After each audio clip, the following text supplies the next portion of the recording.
On the first day I was there in Alexa Hospital, we were in a small trauma bay in the ER. And when the first mass casualty, which was one of almost one every day I was there, occurred, and we could hear the bombs in the distance, and we knew that about 45 minutes later, people would come in pieces, that children would be carried in pieces by their loved ones on donkey carts and in ambulances, 4 or 5 in one ambulance. There was a young woman who got laid up right next to the young boy I was treating.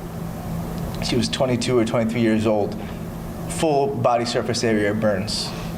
And she was unable to speak because she likely had inhalational injury, because the same burns that burned her skin likely burned her airway. And a woman screamed from outside the door, "Hamil, she's pregnant." And so we turned her over quickly because she had come in, lay down on her belly, and somebody put an ultrasound probe on her belly, and she had a viable 18 to 20 week pregnancy. But when we did our secondary survey and tried to understand what other injuries she had a shattered tib fib from an explosive injury.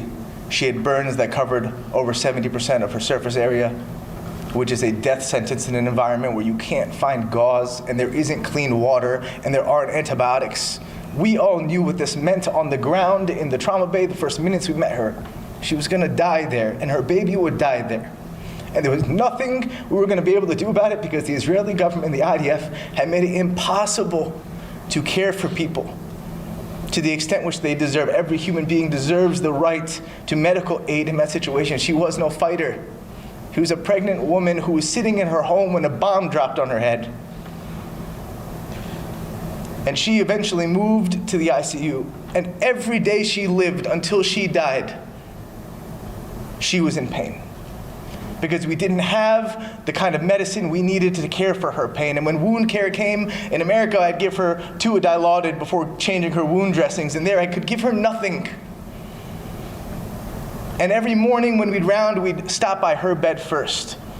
And every one of us and the Gazan medical professionals who are heroes that one day will get to be here and tell you their stories themselves so I don't have to tell it for them. We'd all keep our mouths shut and keep the tears held back because we knew we couldn't do anything and we knew the inevitable was coming. Until one day I walked in and the bed was empty.